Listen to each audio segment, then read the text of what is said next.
Namaskar and welcome.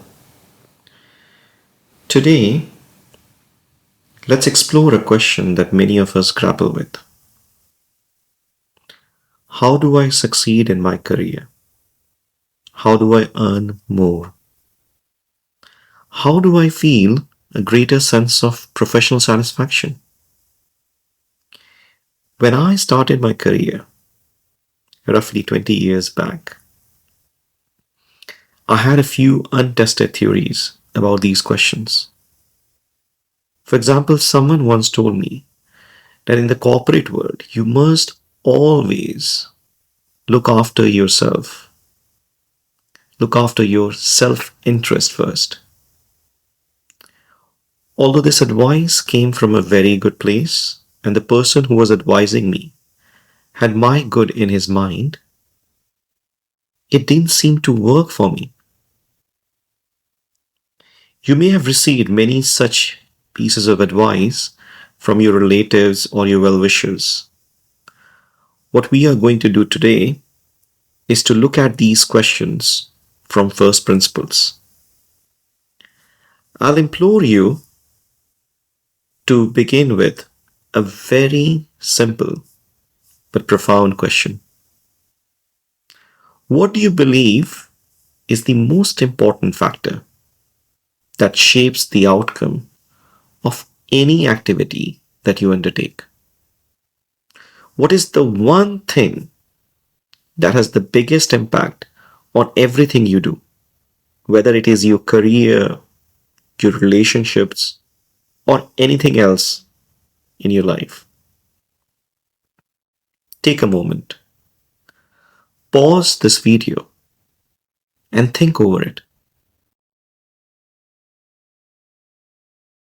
I hope you've given it some real hard thinking. Here's what I have noticed, and maybe you will agree with my observation. The most important thing that determines whether you succeed or fail at anything, work, relationship, personal goals, is your intention. I repeat, it is your intention. What truly matters in anything you do is the intention that you bring to it. If this sounds too philosophical for you, then maybe this video isn't for you. But if you're still curious, then keep watching. Most of us start our career with this question: what is in it for me? I did the same, but I wasn't getting anywhere. And then I got lucky. I met a manager very early in my career who challenged me to flip the question, to invert the situation, and see things from the employer's perspective. So let's try to do this together. If you are the CEO or the chairman of a company, who would you reward the most? Who would you pay the highest salary, the most recognition to? Remember, you are the CEO and not someone from the middle or lower management. Take a pause and think over this. Pause the video. Welcome back, and I hope you gave it your best. Let me tell you a few options that don't work. Would it be a person who always says yes to you? A yes man or a woman? Hopefully not. Would it be a person who promotes himself or herself? A self promoter? Again, hopefully not. So if you look at this logically, you will realize that you would reward the person who creates the maximum value for the business. Whether that's boosting the revenue increasing their profit, or making a significant impact in whatever matters the most for your organization. What really matters is the outcome that the employee achieves. So, if you want to maximize your salary, get more recognition at work, what should you do? Isn't the answer simple now? Focus on creating as much value as you can for your employer.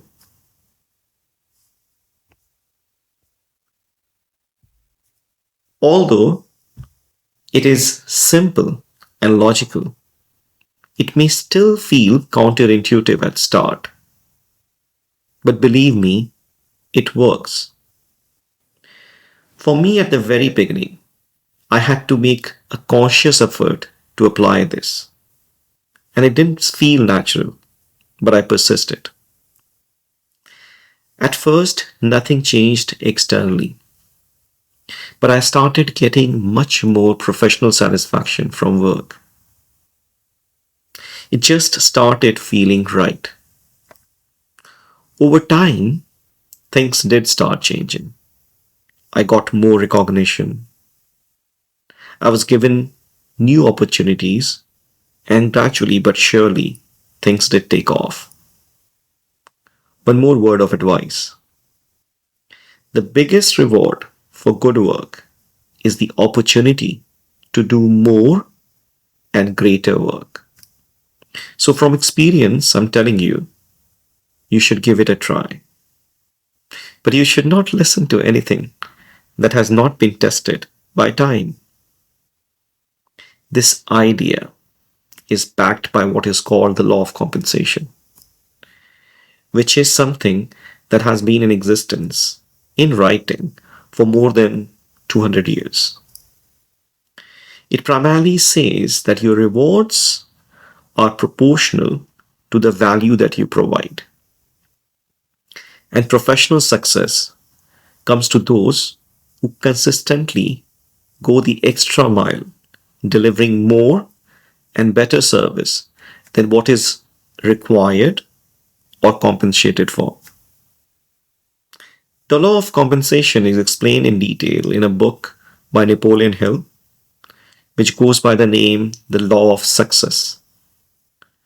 I know it's a flashy title, it's a slightly dated book, but you overlook these aspects, then it's full of very useful insights that go far beyond what I've shared with you today. So I would highly recommend that you read the book. Let me leave you with one tip that combines the law of compensation and the principle of inversal that we spoke about briefly in this video, and we'll speak extensively in one of the future videos. But let me give you the tip. Look at your daily tasks.